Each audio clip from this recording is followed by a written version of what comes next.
Jeeva today பார்வையாளர்களுக்கு வணக்கம். இன்றைய நேர்காணலில் அரசியல் திரை ஆய்வாளர், மூத்த பத்திரிகையாளர் சுபைர் அவர்கள். சார் வணக்கம். வணக்கம். விஜய் அவர்களுடைய தஞ்சாவூர் மீட்டிங் வழக்கம் போல திமுக இன்னொரு முக்கியமான சில விஷயங்கள்லாம் சொல்லியிருக்காரு. எத்தனை காலத்துக்கு தான் நாங்கன்னு திமுக ரெண்டு பேரும் மாறி மாறி ஏமாத்துவீங்க, அதை உடைக்க தான் விஜய்னு ஒருத்தன் வந்துட்டேன், அதனால நீங்களாம் தூக்கத்தை கலைச்சிட்டு புலம்பிக்கிட்டு இருக்கீங்கிற மாதிரி பேசியிருக்காரு. எப்படி பாக்குறீங்க? எப்பயும் போல உளறல் தான், எந்த விதமான அறிவுபூர்வமான ஆக்கப்பூர்வமான பேச்சும் கிடையாது. டெல்டா டால்டா, எலெக்ஷன் எமோஷன், இவனுக்கு இதெல்லாம் யார் எழுதி கொடுக்குறாங்கன்னே தெரியல. இந்த டெல்டாவுக்கும் டால்டாவுக்கும் என்ன வித்தியாசம்? எலெக்ஷனை எமோஷனாக பார்க்கணும், எலெக்ஷன் சென்சிட்டிவாக பார்க்கலாமா? எலெக்ஷனுங்கிறது எவ்வளோ பெரிய விஷயம், அடுத்த 5 வருடத்தை யார் ஆள போகிறாங்கிறது நமக்கு தீர்மானிக்கக்கூடிய விஷயம். எமோஷனில் எடுக்கக்கூடிய முடிவாக ஓட்டு போடுறது. அவருக்கு அப்படி நினச்சிட்டாப்புல, எமோஷன் படம் பார்த்து விசில் அடித்து கை தட்டி உடனே ஓட்டு போட்டுருவாங்க. அந்த அரசியல் சொல்கிறாப்புல, எமோஷன்னா அந்த அரசியல் போல. அவர் நிறைய விஷயங்கள் சொல்லிட்டு போகிறாரு. எப்பயும் போல் வழக்கம் போல் அதிமுகவோ பாஜகங்கிற வார்த்தையை தவிர்த்து விட்டு சிஎம் சார் திமுக நாங்கள் தான் மாற்று அப்படின்னு பேசிட்டு போகிறார். அது ஆல்ரெடி தமிழ்நாட்டில் பாஜகங்கிற பேர் வரவே வராது. ஏடிஎம்கே கூட அப்பப்போ லைட்டாக ஊருகா மாதிரி தொட்டுக்குவார். ஏடிஎம்கேங்கிறது வராது, இன்னொரு கட்சின்ற மாதிரி பேசுவாப்புல. அதில் அவர் இன்னைக்கு பேசுறதுல நிறைய தமிழ்நாட்டில் ரொம்ப நாளாக இருக்கிற திட்டங்களை பேசுகிறாப்புல. இந்த பாஜக காரியங்க ஒன்று பண்ணுவாங்க, தமிழ்நாட்டில் ஜல்ஜீவன் திட்டத்தில் நாங்கள் தண்ணி கொடுக்குறோம் அப்படின்னாங்க. ஆல்ரெடி தமிழ்நாட்டில் எல்லா கிராமங்களும் தண்ணி வந்துட்டு பைப்லேயே வருது. இங்கே பெருமையை சொல்லுவாங்க, ஜல்ஜீவன் திட்டத்தில் தண்ணி கொடுக்குறோம். தாத்தா காலத்துல இருந்து கிராமங்கள் தண்ணி இருக்கு, ஜல்ஜீவன் திட்டத்தில் தண்ணி கொடுத்துருக்கோம். முத்ரா அக்கௌண்ட்ல நாங்கள் அக்கௌண்ட் ஆரம்பிக்கிறோம், எல்லா வீட்டுக்கும் ரேஷன் கார்டு கொடுக்குறோங்கிற மாதிரி பேசுவாங்க. இதெல்லாம் சாதனையாக பேசுவாங்க. அதே மாதிரி தான் இன்னைக்கு விஜய் பேசுறாப்புல. அவங்களோட ஆள் தானே, ஆனால் அதான் பேசுறாப்புல. என்ன சொல்றாரு அப்படின்னா, தமிழ்நாட்டில் வந்து 2 ஏக்கர் விவசாய இடங்கள் வச்சிருக்கவங்களுடைய கடன் தள்ளுபடி பண்ணப்படும். இது வந்து 2006 2021 திமுக முதல்ல இந்த விவசாய கடன் தள்ளுபடிங்கிறத கொண்டு வந்து கலைஞர் தான் 2007 பண்ணியிருக்காரு. 7,000 கோடி ரூபா 2006 பண்ணியிருக்காரு. அதுக்கப்புறம் 2021 திமுக இப்போ இந்த ஆட்சியில் வந்து 5,000 கோடி ரூபாய்க்கு மட்டும் தள்ளுபடி பண்ணியிருக்காங்க. இந்த விவசாய கடன் தள்ளுபடி, விவசாயத்துக்கான இலவச மின்சாரம் அப்படிங்கிற ஸ்கீம்லாம் கலைஞர் கொண்டு வந்தது, நடைமுறையில் இருக்கு. இவர் என்ன கொண்டு வர போறாருன்னு தெரியல. அப்புறம் இலவச கல்வி, 2 ஏக்கர் வச்சிருக்கக்கூடிய விவசாயிகளுடைய பிள்ளைகளுக்கு இலவச கல்விங்கிறார். தமிழ்நாட்டில் இலவச கல்வி தானே இருக்கு. 1ஆம் வகுப்புலேருந்து 12ஆம் வகுப்பு வரைக்கும் இலவச கல்வி, கல்லூரி இலவசம் தானே. நீ என்ன இலவசம் கொண்டு வர போறாரு? இல்லை நான் உயர்கல்வி இலவசங்கிறார். அதாவது இன்ஜினியரிங் மெடிசன் போடுறதுக்கு இலவச கல்வி நான் கொடுக்க போறேன், விவசாயிகளுடைய பிள்ளைகளுக்கு இலவசம் கொடுக்க போறேன்றார். அது ஆல்ரெடி இங்கே வந்து ஸ்காலர்ஷிப் இலவசம் கொடுத்துக்கிட்டு தான் இருக்காங்க. விவசாய பிள்ளைக்கு மட்டும் இல்லை, எல்லா குழந்தைகளுக்கும் இங்கே இலவச கல்வி இருக்கு. தமிழ்நாட்டில் 1ஆம் வகுப்புலேருந்து 12ஆம் வகுப்பு வரைக்கும் பார்க்கக்கூடிய இடத்துல எல்லா இடத்துலையும் இலவச கல்வி தான் இருக்கு.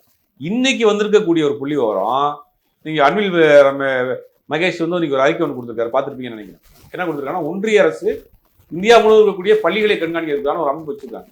அந்த அமைப்பு எடுத்த புள்ளி விவரத்துல தமிழ்நாட்டில் 76% பெண்களுடைய ஹையர் எஜுகேஷன் கன்ஃபார்ம் பண்ணப்பட்டிருக்கு, வளர்ந்துருக்குன்றாங்க. இப்ப சமீபத்தில் இன்னைக்கு வந்து அறிக்கை ஒட்டுமொத்த இந்தியாவில் அந்த மாதிரி ரேஷியோவில் கிடையாது. எப்படின்னா 2022 இருந்து 22 40-47% இருந்தது, 76% வந்திருக்கு அப்படின்னு ஒன்றிய அரசு இறக்கக்கூடிய தரவு. அப்போ கல்விங்கிறது தமிழ்நாட்டில் மிகப்பெரிய அளவில் வளர்ச்சி ரேஷியோவில் இருக்குது. இவர் வந்து அதை இலவசங்கிறதும் தொடர்ந்து காலங்காலமாக கொடுத்துட்டு இருக்கோம், அதுவும் வளர்ச்சியாக தான் இருக்கு. ரெண்டாவது அரசு பள்ளி கல்விங்கிறது வந்து நீங்கள் வளர்ந்துருக்கு. போன 2025 26 24 25 கல்வியாண்டில் சென்னையில் மட்டும், சென்னை கார்பரேஷன் ஸ்கூல்ல மட்டும் 20,000 பிள்ளைகள் வந்து வெளி ஸ்கூல்ல இருந்து, அதாவது சிபிஎஸ்சி மெட்ரிக்ல படிக்கிற பிள்ளைகள், தனியார் பள்ளியில் படிக்கக்கூடிய பிள்ளைகள் டிசியை வாங்கிட்டு வந்து அரசு பள்ளியில் சேர்ந்திருக்கு. சென்னை சிட்டியில் மட்டும் 20,000 பிள்ளைகள். அப்போ அரசு பள்ளி கல்லூரி பள்ளியினுடைய தரம் எந்த அளவுக்கு உயர்ந்திருக்கு. சீட் கிடைக்கல, கவர்மெண்ட் ஸ்கூல்ல சீட் கிடைக்கல, அந்த அளவுக்கு தமிழ்நாட்டில் கல்வி வளர்ச்சி இருந்திருக்கு. இவர் வந்து கல்வியில வந்து நான் அதை பண்ண போறேன் இதை பண்ண போறாங்கிறாரு. விவசாயியை பத்தி பேசுறாரு. விவசாயிகளுக்கு வந்து நாங்கள் ஆட்சிக்கு வந்தால் விவசாயிகளுக்கு பாதுகாப்பாக இருப்பேன், நான் இன்னொரு பிறவியில் விவசாயியா பிறக்கணுங்கிறார். இதே விவசாயிகள் தான் 3 வேளாண் சட்டங்களை ஏற்று கிட்டத்தட்ட 100கணக்கான நாட்கள் மேல போராடி 100கணக்கான பேர் மறைந்து போனார். அப்ப கருத்து சொன்னாரா? இன்னைக்கு சாமானிய குடிமகன் கூட ஒரு போஸ்ட் போட்டான். இன்னைக்கு தஞ்சாவூரா மீட்டிங், அதனால தஞ்சாவூர் ஏங்க அதான் பிள்ளை வந்து விவசாயி தஞ்சாவூர் வேற போட்டுக்கிட்டாப்ல. இவர் உண்மையிலே நடிகன் தாங்க. ஊருக்கு ஒரு இது, இந்த ஊருக்கு போனா அந்தந்த காஸ்டியூம் அந்த கெட்டப்போட தான் போறாப்புல. இந்த ஊருக்கு இது அப்படியே மோடி பாணி பாத்திருக்கீங்களா? வடகிழக்கு மாகாணத்துக்கு போனா வச்சுக்கோங்க, ஒரு மாதிரி ஆடுவாரு. அந்த அவங்க பாரம்பரிய ட்ரெஸ் எல்லாம் அது மட்டும் இல்ல, ஏதோ ஒரு நாட்டுக்கு போனாரே, நச்சுவாக்கினியாவா ஏதோ ஒரு, ஆமா, ஒரு ஆப்பிரிக்கன் கண்ட்ரிக்கு போனாருன்னா அவங்கள மாதிரி விடைப்பட்டுக்கிறாரு. ஏன் அப்படியே அவங்களுடைய ஆள் தானே அவரு. பிரஸ்ஸ பார்க்க மாட்டாரு, அதே ஸ்டைல் தான். இல்ல நானே யோசித்தேன், நீ விவசாயிகளை பத்தி எங்கேயோ கேட்ட மாதிரி இருக்குன்றீங்களா? விவசாயிகளை பத்தி அதிகமா இருக்குன்னா தஞ்சாவூர். Okay okay. இதே 3 வேளாண் சட்டங்களை பாஜக கொண்டு வந்துச்சு, மிகப்பெரிய போராட்டம். வாயில எலிய கவிட்டு அந்த டெல்லியில கோணத்தை கட்டிட்டு, இல்ல டெல்லியில விவசாயி 100 பேர் இறந்து போனாங்களே போராட்டத்துல. அந்த வேளாண் சட்டங்களை வந்ததுக்கு, சட்டமானதுக்கு தமிழ்நாட்டில் இருந்த 11 அதிமுக ராஜ்யசபா உறுப்பினர் தான் காரணம். அவங்க ஓட்டு போடலாம் சட்டமா வந்திருக்காது. அந்த மாதிரிலாம் பின் பாயிண்டா பேச தெரியாது அவருக்கு. இது திமுக அரசாங்கம் தான் காரணம். விவசாயிகள் நான் தான் பாதுகாப்பு சட்டம் கொண்டு வந்ததுக்கு திமுக தான். ஒண்ணுன்னு சொல்றாரு, இலங்கை மீனவர்கள், தமிழ்நாட்டு மீனவர்கள் இலங்கை கடற்படையா பிடிச்சிட்டு போயிடுறாங்க, திமுக அரசு தான் காரணமா? கடிதம் மட்டும் எழுதுனா போதுமா? சிஎம் சார் கடிதம் எழுதுனா போதும். இவர் இந்த சுறா படத்துல முங்கி போற மாதிரி முங்கி போய் காப்பாத்தி இருந்தாரு போல. நேவி தமிழ்நாட்டுல கண்ட்ரோல்ல இருக்கா, மத்திய அரசு கண்ட்ரோல் இருக்கா, மாநில அரசு கண்ட்ரோல் இருக்கான்னு தெரியல. தமிழ்நாடு முழுமையா இறையாண்மை பெற்ற தனி நாடாயிருச்சு. அது இது தனி நாடா தமிழ்நாடு? அவர்கிட்ட அப்படிதான் கேட்கணும். நமக்கு எதுவும் ஆர்மி இருக்கா? மட்டும் தான் எழுதுறாம. நீங்க முதலமைச்சர் வேற இல்ல, தமிழ்நாட்டுக்கு ஆர்மி இருக்கா? இல்ல, தமிழ்நாடு போலீஸ் அடிச்சு பிடிச்சிட்டு வாங்கன்றாப்ல. தமிழ்நாடு போலீஸ் போய், தமிழ்நாடு போலீஸ் எப்படி இன்னொரு நாட்டுக்கு போக முடியும்? அப்படிதான் ஒரு அர்த்தம், அப்படிதான் புரிஞ்சுக்கணும். லெட்டர் மட்டும் எழுதுனா போதுமா? சீமான் இதுக்கு ஒரு வழி வச்சிருக்காரு, தெளிவா. நெய்தல் படை வச்சிருக்காரு, நெய்தல் படை வச்சிருக்காரு. கொடுங்க போயிட்டு நெய்தல் படையை வச்சு காப்பாத்திடுவேன், பேரறிவாளன் விடுதலை நைட் அதிகாலை 3 மணிக்கு போய் ஜெயில் சாவியை வாங்கி திறந்து விட்டுருவேன். அவர் ஒரு ஆல்டர்னேட்டிவ் வச்சிருக்காரு. இருக்குல்ல சொல்றாப்ல, நீ சொல்லு, அதையாவது ஒண்ணு சொல்லி தொலை, அது சொல்ல மாட்டேங்கிற. இந்த மாதிரி இருக்கிற திட்டங்களை தூச்சி தட்டி, ஆண் ரேஷன் கடை, பெண் ரேஷன் கார்டு, இதுதாங்க ரொம்ப பயங்கரமா அதான் போட்டு ஓட்டிக்கிட்டு இருந்தாங்க. என்னங்க ரேஷன் கடையில என்ன ஆண் பெண்? அதாவது ரேஷன் கடை எடை போடுறாருல, ஆண்களுக்கு ஆண் எடை போடுறாரு. ஏன் அதனால பெண் போட்டு ஆண் பெண்ணுக்கு போட்டா என்ன? இவர் தான் ஈக்குவாலிட்டி பத்தி பேசுறாரு. ஆண்டாண்டு காலமா ஒவ்வொரு வீட்லயும் உள்ள பாட்டி, எலசு, சின்ன பொண்ணு, பெரியவங்க எல்லாரும் போய் அண்ணே அந்த இது கார்டு கொடுங்கங்கிறாங்க, அவங்க கையில வைமாங்கிறாங்க, கொடுத்துக்கிட்டு தானே இருக்கிறாங்க. இல்ல இந்த ரேஷன் கடை ஸ்ட்ரக்சரே அவருக்கு முதல்ல புரியாது. ரேஷன் கடை என்னன்னு தெரியாது. என்ன சொல்றாருன்னா 500 பேருக்கு ஒரு ரேஷன் கடை அப்படிங்கிறாரு. தமிழ்நாட்டுல மொத்தம் 2.25 கோடி ரேஷன் அட்டை கார்டு இருக்கு. அதுக்கு 37,000 இது ரேஷன் கடைகள் இருக்கு. இந்த கணக்கு பார்த்தாலே 540 பேருக்கு ஒரு கணக்கு வருது. இப்போ ஆல்ரெடி ரன்னிங்ல இருக்கு. இவர் என்ன சொல்றாரு, 500 பேருக்கு ரேஷன் கடை நாங்க ஆட்சி அமைப்போம் அப்படிங்கிறாரு. ஆல்ரெடி ரன்னிங்ல தான் இருக்காரு. கல்வி கடன் தள்ளுபடி பண்றாங்க, விவசாய கடன் தள்ளுபடி பண்றாங்க, கல்வி இலவசமா இருக்கு, 500 பேருக்கு ரேஷன் கடை இருக்கு. இப்ப புதுசா என்ன செய்யலாம்னு பார்த்தாப்ல. அப்போ ஆண் இடையாளர் ஒண்ணு, பெண் இடையாளர் ஒண்ணு, ஆண் ரேஷன் கடை ஒண்ணு, பெண் ரேஷன் கடை ஒண்ணு. நம்ம தமிழ்நாட்டுல ஆண்களும் பெண்களும் வேற லெவலுக்கே போயிட்டு இருக்கிறாங்களே. ரேஷன் கடையில ஆணை பண்ணி திருப்பி கொண்டு வந்து வச்சு பெண்கள் ஆட்டோ ஓட்டுறாங்க, பெண்கள் ட்ரெயின் ஓட்டுறாங்க, படிச்சுட்டு இருக்கிற ஒரு ஆண் பெண்ட ரேஷன் கடைக்கு போனா உனக்கு தண்ணி இது பண்ணி தர்றாரு அப்படின்னா இது அவை வேற லெவலுக்கு. ஆண் இடையாளர் ஒண்ணு, பெண் இடையாளர் ஒண்ணு. பெண்ணிடம் பெண்ணிடம் பெண்ணு தான் எடை போட்டு வாங்கிடுவாங்க. ஆண் மத அடிப்படைவாதிகள் கூட இப்படி பேசலையே எனக்கு தெரிஞ்சு. தமிழ்நாடு எங்கேயோ போயிட்டு இருக்கு. ஆண்களும் பெண்கள் எல்லா வேலையும் பாக்குறாங்க. இன்னைக்கு நைட் ஷிஃப்ட் லேடிஸ் ஆட்டோ ஓட்டுறாங்க, நைட் ஷிஃப்ட் ஆட்டோ ஓட்ட, நைட் ஷிஃப்ட் வேலை பார்த்துட்டு காலையில 3 மணிக்கு லேடிஸை வேன்ல இறக்கி விட்டு போயிட்டு இருக்காங்க. ஆமா, இல்ல அவங்களே எல்லா வேலையும் பாக்குறாங்க. பஸ் ஓட்டுறாங்க, ஆட்டோ கண்ட்ராக்டர். அண்ணா நகர்ல ஒரு கடை இருக்குங்க, அந்த கேக் பிலால் மாதிரி, மவுண்ட் ரோடு பிலால் மாதிரி ஒரு கடை. நைட்டு 12 மணி 1 மணிக்கு பசங்க பொண்ணுங்க எல்லாம் இந்த ஐஸ்கிரீம் கேக்கு சாப்பிட்டு போயிட்டு. அண்ணா நகர் பேர் எனக்கு ஃபுட் ஸ்ட்ரீட், அது பேரே ஃபுட் ஸ்ட்ரீட். அது ஃபுல்லா அங்கதான் நிக்கிறாங்க நைட் நேரத்துல. எங்கேயோ சென்னை, தமிழ்நாடு எல்லாம் போயிட்டு இருக்கு. ஆண் பெண் பார்ஷியாலிட்டி. இவர் ஒன்னும் திருப்பி பெண் ரேஷன் கடையில பெண்கள் பெண் ரேஷன் கடையில வாங்கிக்க, ஆண் ரேஷன் கடையில வாங்கிக்க. இப்ப தந்தி டிவில ஒரு வாரத்துல கூட அவருக்கு பெரிய காமெடி ஆகி போச்சு. சூர்யா அப்படின்னு சொல்லிவிட்டாரு. அப்ப ஒரு ஊருக்கு 2 கலெக்டர் போடுவீங்களா, ஆண் கலெக்டர் ஒண்ணு, பெண் கலெக்டர் ஒண்ணு. ஆண் எஸ்பி ஒண்ணு, பெண் எஸ்பி ஒண்ணுன்னாரு. ஏன்னா பெண்கள் தான் குறை தீர்க்க பெண் எஸ்பிட்ட போனோம். ஆமா, ஆண்கள் குறை தீர்க்க ஆண் எஸ்பிட்ட போனோம். இப்படின்னு பேசி இந்த மாதிரி என்ன பேசிக்கே தெரியாது, எதுவுமே தெரியாது. இப்ப எல்லாத்தையும் நாங்க மாத்த போறோம்.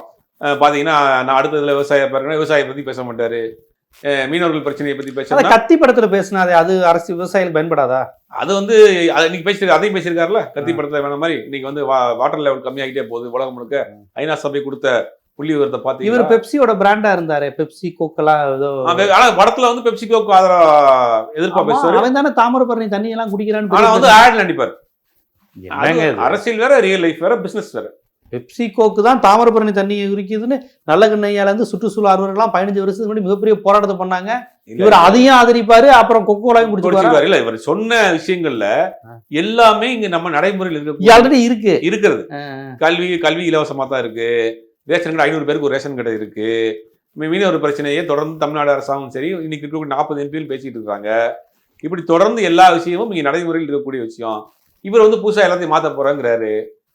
வந்து ரைமிங்ல பேசுறாரு. சத்தியம் கேட்கிறாப்ல, சத்தியம் பண்ணுங்க இதை விட்டு போயிட மாட்டல, கடைசி வரைக்கும் கை விட்டுற மாட்டீங்க. என்னடா இது, சத்தியம் பண்ணுங்க சத்தியம் பண்ணுங்கன்றாப்ல. கூட்டணிக்கு ஒருத்தனும் வரலடா, உங்களை சத்தியம் பண்ணுங்கடா, என்னடா கை ஒட்ட மாட்டேங்குது அப்படிங்கிற மாதிரிதான். எந்த அரசியல் கட்சியோ சத்தியம் கேட்பாங்களா? நீ விட்டு போயிட மாட்டீங்களா, கடைசி வரைக்கும் என்னோட இருப்பில்ல நீ. இந்த வடிவேல் கேட்பாரு, டேய் பிரச்சனை வந்தோன்னு ஓடிடாதீங்கடா, அண்ணன் உங்களை தாண்டா கட்சி ஆரம்பிச்சிருக்கேன், எவன் கூட்டணிக்கு வரல, அண்ணனை மட்டும் கிரௌட் அண்ணன் பாத்துக்க. வண்டு முருகன் மாதிரி தான், வண்டு முருகன் மாதிரி தான் அவர் பேசிட்டு இருக்காப்ல. இந்த அரசியல் வந்து ஒன்னும் கொஞ்ச நாள் காணல் நேரா போயிரும் வச்சுங்க. ஆனா இவர் ஒரு விஷயம், ஆபத்தான ஒரு விஷயத்த பண்றாரு. என்ன விஷயம்னா, பாஜகவை நார்மலைஸ் பண்றாரு.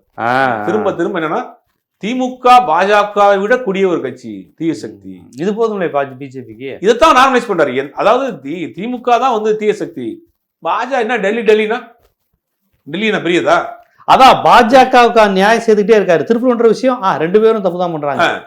இது எல்லாமே டெல்லினா என்ன? டெல்லி என்ன? டெல்லி அரசியல், பாஜக அரசியல், மதவாத அரசியல் ஒரு மாநிலத்திற்குள் போனா என்ன நடக்கும்? இல்ல அவர் தொடர்ச்சியாவே பாஜகவை ஏன் திட்டுறீங்கிறதா மறைமுகமா கேட்டுக்கிட்டே பாஜகவையே நீங்க நான் திட்டுறீங்க, டெல்லி என்ன பெரிய பயமா உங்களுக்கு, இதை காமிச்சு எத்தனை நாள் பூச்சாண்டி காட்டுவீங்க அப்படின்னு கேட்கிறாப்புல. இது எவ்வளவு பெரிய ஆபத்தான ஒரு அரசியல். இன்னைக்கு ஒட்டுமொத்த இந்தியாவுக்கும் அச்சுறுத்தலே பாஜக தான். என்னென்ன வேலைகள் செஞ்சுக்கிட்டு இருக்கு, இதை பத்தி ஏதாவது பேசுவாரா? இந்த 5 ஆண்டுகள்ல எடப்பாடி பழனிசாமி ஆட்சி இருந்தா என்ன நடந்திருக்கும், திமுக ஆட்சி என்ன நடந்திருக்குன்னு 2 விஷயத்தை சாமியில் சொல்லலாம். உதாரணம் ஒண்ணு வந்து மைக்கேல்பட்டியில் ஒரு ஸ்கூல்ல ஒரு பொண்ணு இறந்து போச்சு. அதை வச்சு என்ன பண்றாங்க, மதமாற்றம் பண்றாங்க, ஒரு கிறிஸ்துவ மதமாற்றத்துக்கு முயற்சி பண்றாங்க அப்படின்னு ஒரு பெரிய பிரபகண்டா நடத்துது.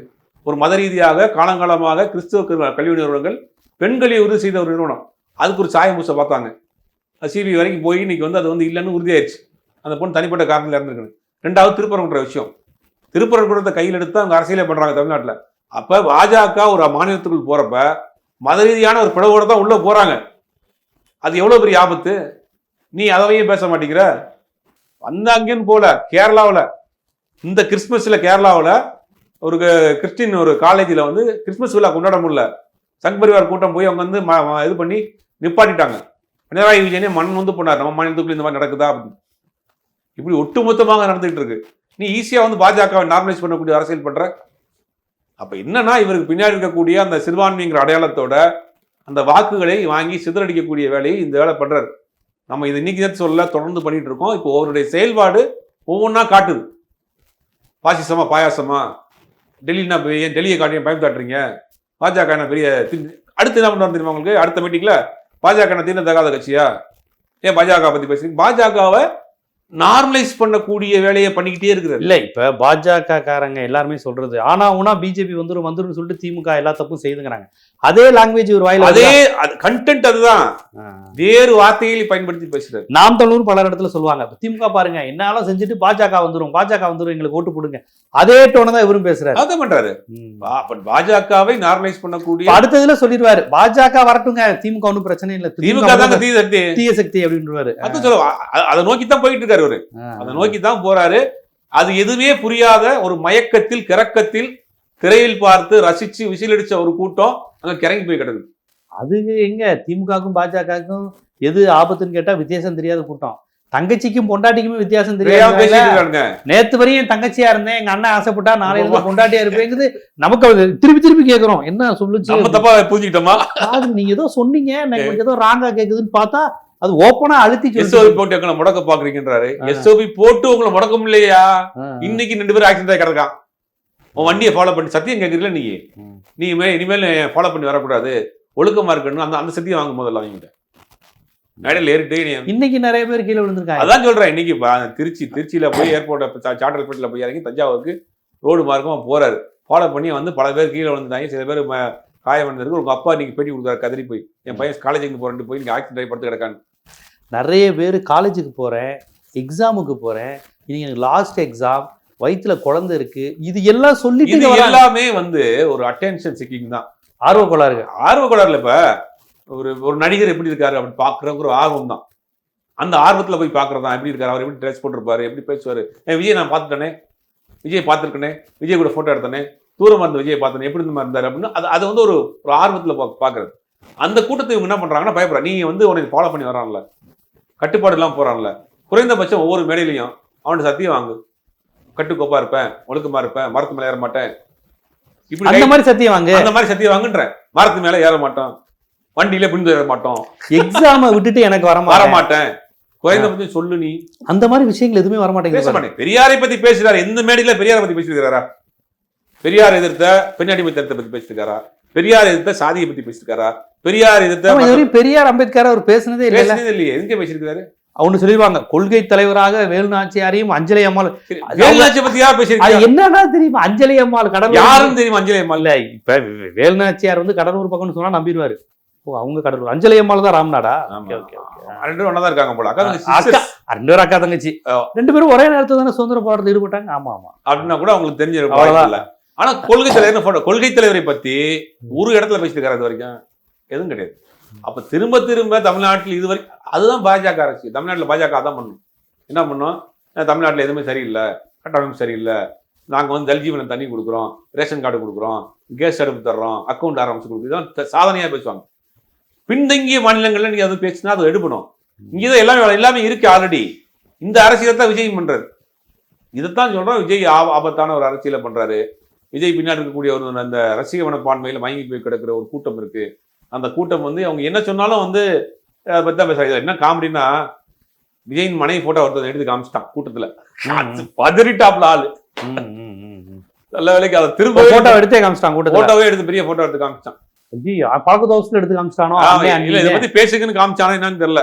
அப்படியே கடந்து வராப்புல, உங்களுக்கும் உள்ள எனக்கும் உள்ள உறவை இடையில யாரும் பிரிக்க முடியாது. உனக்கும் மனைவிக்கும் ஒரு உள்ள உறவு என்ன ஆச்சுன்னு சொல்லு அப்படின்ட்டாங்களா? அதைத்தான் சங்கீதா கேக்குறாங்க. உனக்கு எனக்கு இல்ல ஊர்ல உறவுல மூணாவது நாள் வந்ததாயா பிரச்சனையே. இவர் சொல்றார், தமிழ்நாட்டு மக்கள்ல இந்த விஜய்க்கும் தமிழ்நாட்டு மக்களுக்கு உள்ள உறவை பிரிக்க முடியாது. உங்களுக்கு அண்ணனா தம்பியா மாமா மச்சானா எல்லாமே இருப்பான் உங்க விஜய். உங்க ரெண்டு பேர் நம்ம கெட்டுல உறவை யாரும் வீட்டுல வந்து பிரிக்க முடியாது. இந்த உறவெல்லாம் பிரிக்க வேண்டாம். உனக்கும் மனைவிக்குள்ள உறவை யாரு பிரிச்சா? போட்டோ எடுத்தே காமிச்சிட்டாப்ல, ஓப்பனா காமிக்கிறா காட்ட ஒரு சங்கீதா போட்டோவை ஆள் அப்படியே அலங்கிட்டாப்ல. எப்பவுமே விஜய் அந்த போட்டோவை தானே காமிப்பாங்க. இன்னைக்கு சங்கீதா போட்டோ அந்த கூட்டணி அங்க போயிருச்சுல. எப்போ கேட்டாலும் விஜய் அந்த போட்டோ ஒரு 5-6 பேர் காமிச்சிட்டு இருப்பாங்க. இப்ப வந்து அங்க போயிருச்சு. அந்த மாதிரி சங்கீதா போட்டோ காமி. இந்த கூட்டணி உடஞ்சுதானே இருக்கு, அது தெரியலையா? விஜய் சங்கீதா கூட்டணி உடஞ்சு போச்சு, அதுவே தெரியலையா அவங்களுக்கு? பேச அண்ணன் கவலைப்படாதீங்க காமிச்சிருக்காங்க.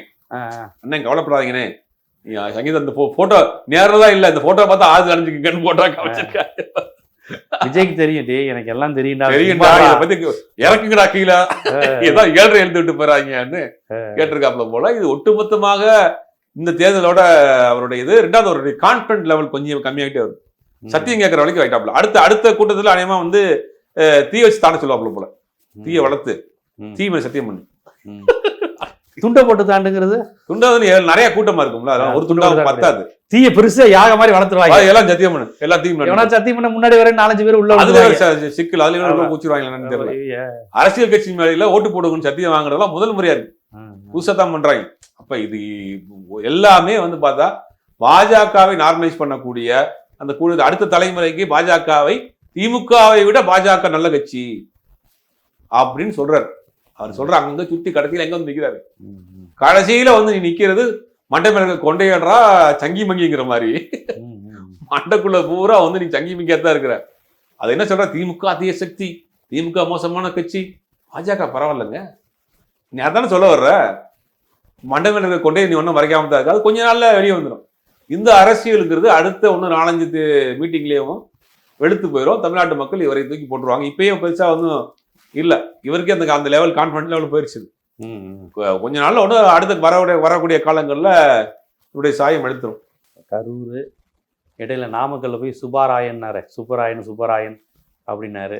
சுப்பராயன்லாம் சத்தியமா நாமக்கல் போறதுக்கு முன்னாடி தெரிஞ்சுக்காது. இல்ல இன்னொரு காமெடி, ஒன்னு பியூட்டிஃபுல் காமெடி. அதான் வேலூர் மக்களுக்கு நன்றி அப்படின்னாப்ல திடீர்னு தஞ்சாவூர்ல. என்னையா வேலூர் மக்களுக்கு நன்றி, என்னடா வேலூர் மக்களுக்கு நன்றின்னு பாக்குறீங்களா, நான் அங்க நன்றி சொல்ல மறந்துட்டேன் அப்படிங்கிறாரா? யோ இன்ஸ்டால்மெண்ட்ல எல்லாம் ஒருத்தர் நன்றி சொல்லுவானா? அந்த ஊர்ல நன்றி சொல்றதை மறந்துட்டு இன்னொரு மேட்டையில கேக்குறாங்க. இதெல்லாம் புதுசா இல்ல, அரசியல் தமிழ்நாட்டு அரசியல் ரொம்ப புதுசா தான் இருக்கு. என்ன நடக்க போகுதுன்னு தெரியல. பார்ப்போம் என்னென்ன கூத்துகள், என்னென்ன காமெடிகள். அரசியல்ங்கிறது எப்பேற்பட்ட அரசியல். காமராஜரும் அண்ணாவும் எதிரெதிர் நின்று சமராடிய அரசியல் களம் தமிழ்நாடு. இங்கே பார்த்தீங்கன்னா விஜய் மாதிரி ஆட்கள்லாம் இன்றைக்கி அரசியல் பேசக்கூடிய நிலைக்கு போயிருக்கோம். மக்கள் அரசியல் படலை, அரசியல் படணும். வீட்டில் நீங்கள் நம்ம என்ன சொல்கிறோம், நம்ம தொடர்ந்து தான் சொல்லிட்டு இருக்கிறோம். அடுத்த தலைமுறை பிள்ளைகள்கிட்ட தமிழ்நாட்டினுடைய நிலைமையை பேசுங்க, தமிழ்நாட்டினுடைய உரிமைகளை பேசுங்க, குறைந்தபட்ச அரசியல் பேசுங்க. வீட்டில் குறைந்தபட்ச அரசியல் பேசாதனால தான் ஒரு கூட்டம் வந்து நீங்கள் அங்கே போய் நிற்கிது. பொண்டாட்டியா போகணும் ஒரு அம்மா பொண்ணு நிற்கிது போய். இந்த இதுக்கு யார் காரணம்? வீட்டில் நம்ம அரசியல் பேசாதன் விளைவு தான் காரணம். திரையில் நடந்ததெல்லாம் நிஜம் நம்பி ஒரு கூட்டம் நிற்கிது. இனிமேலாவது தமிழ்நாடு வீழ்த்துக்கணும். ஏன்னா நம்ம வந்து பக்குவப்பட்ட மாநிலம், பகுத்தறிவு மாநிலம்லாம் பேசுகிறோம். ஆனால் நம்ம நாட்டிலேயே இப்படி, நம்ம தமிழ்நாட்டிலேயே இப்படி ஒரு கூட்டம் அங்கே திரண்டு நிற்குங்கிறது உண்மையிலேயே வருத்தமான விஷயமா தான் இருக்குது. பார்ப்போம். தொடர்ச்சியான உரையாடல்கள், நேர்காணல்கள் ஒரு சமூக மாற்றத்தை, அரசியல் விழிப்புணர்வை ஏற்படுத்தும் நம்பலாம். நன்றி.